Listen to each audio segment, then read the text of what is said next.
alaihim bisim hamasyiyah. Hari ini selamat berjumpa kembali dengan channel GR yang akan membagikan sharing kebenaran firman. Ya, jika saudara diberkati dengan channel materi-materi kami, ya silakan saudara like, share sebanyak-banyaknya. Dan juga jika saudara ingin memberkati tentang pelayanan ini, saudara bisa lihat di deskripsi channel YouTube kami. Ya, hari ini ingin membagikan tentang makna apa yang Yesus ajarkan dalam konteks biarkan yang mati menguburkan yang mati. Ya, di dalam kitab Matius pasal 8 ayat 19 sampai 23. Ya. Kalau kita melihat dalam konteks ini, ya Yesus lagi mengajarkan kepada murid-muridnya, ya kepada rasul-rasulnya pada saat itu. Nah, yang kita lihat, coba kita lihat Matius pasal 8 ayat 21. Dikatakan seorang yang lain, yaitu salah seorang muridnya, berkata kepadanya, "Tuhan, izinkanlah aku pergi dahulu menguburkan ayahku." Ya. Nah, salah satu muridnya Yesus pada saat pembelajaran tersebut, ia beralasan kepada Yesus supaya memohon izin untuk menguburkan ayahnya. Lalu Yesus menjawab. Ya, kita lihat dalam Matius 28 ayat Matius 8 ayat 22. Apa jawaban Yesus? Tetapi Yesus berkata kepadanya, "Ikutlah aku dan biarlah orang-orang mati menguburkan orang-orang mati mereka." Nah, kita lihat apa sih dasar alasan kenapa Yesus mengatakan seperti itu.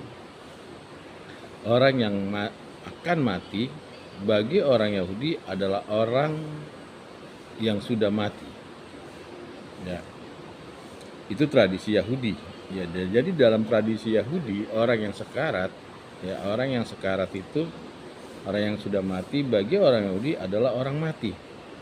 Ya, kita lihat dalam kitab Zakaria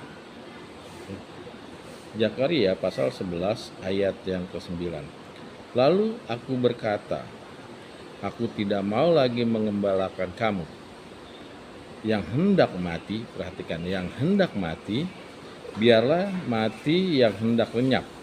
Biarlah lenyap dan yang masih tinggal. Yang masih tinggal itu, biarlah masing-masing mereka memakan daging temannya.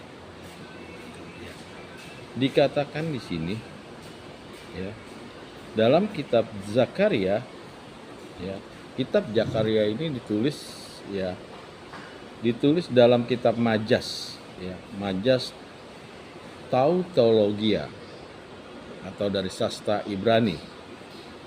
Jadi ada satu khas dalam ayat ini menuliskan sifat satrikal tautologia yang digunakan untuk menyindir, ya, sebab sifat ini adalah syair atau puitis atau sastra Ibrani. Jadi makna dalam pada berhenti dan berdalil, marilah datang kepadaku, ikutlah aku, di ayat yang Matius tadi. Dia berdalil dalam tata bahasa, ya, bahasa yang mati biarlah yang mati. Dalam bahasa Ibrani dikatakan hameta tamut. Hameta tamut ini ada dua kata dalam sastra Ibrani. Ada kata yang sama, artinya menguruskan orang yang mati, yang pasti mati, dan dikira tidak dipelajari. Ya, jadi ada dua kata. Ya, ada yang mengurus orang yang akan mati atau sekarat, dan orang tersebut, ya, memang sudah terlihat pasti mati. Ya, dalam bahasa tadi, dalam bahasa, ya. Di kita yang tidak dipelajari adalah antropologinya orang Yahudi, maka akan mengatakan Yesus mengatakan tidak menghormati orang tua. Ya. Banyak orang mengatakan kalau tidak mempelajari antropologi tentang kehidupan orang Yahudi, orang akan mengatakan, ya, wah Yesus mengajarkan tidak menghormati orang tua, sedangkan muridnya meminta izin untuk menguburkan orang tuanya, ayahnya. Ya, tapi kalau kita lihat, ya Yesus tahu bahwa muridnya itu sedang berdalil untuk tidak beralasan tidak akan mengikuti Yesus. Ya, pada saat itu untuk mempelajari tentang hal-hal tentang keilahian di sana. Ya. Seperti kita lihat dalam kitab Keluaran 20 ayat 12, katakanlah, hormatilah ayahmu dan ibumu supaya lanjut umurmu di tanah yang diberikan oleh Tuhan Allahmu kepadamu. Ya. Jadi gimana? Apakah Yesus melanggar hukum Taurat karena mengajarkan tidak menghormati orang tuanya? Tentu tidak. Ya. Hukum Taurat bukan hanya ada 10. Ya, sebenarnya yang dituliskan dalam Alkitab hanya ada 10 mispot. Ya, dalam hukum Taurat Yahudi sebenarnya ada 113 mispot. Di sini ada dua tokoh, ya, Sanhedrin.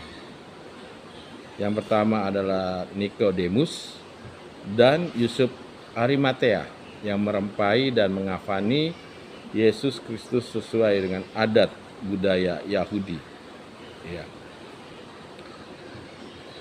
Dan dikatakan dalam Sanhedrin, ya, Kefot Hamed, permuliakan jenazah. Ya, jadi setiap orang Yahudi selalu memuliakan tentang jenazah itu sendiri. Dalam Nikodemus, ya, dalam Yohanes 19 ayat 40 ditulis bahwa dia membawa banyak rempah-rempah untuk ditaburkan pada tubuh Yesus. Ia mengusahakan mur dan gaharu bagi pemakaman Yesus. Ya, karena apa? Karena tradisi orang Yahudi sangat menghormati yang namanya jasad, ya, menghormati. Nah, Nikodemus bersama Yusuf Arimatea, ya, Yusuf Arimatea mengurus pengapanan dan penguburan Yesus Kristus. Hal ini penting pula diungkapkan oleh Alkitab dalam Perjanjian Baru. Proses penguburan, pengapanan, dan perempahan Yesus Kristus tidak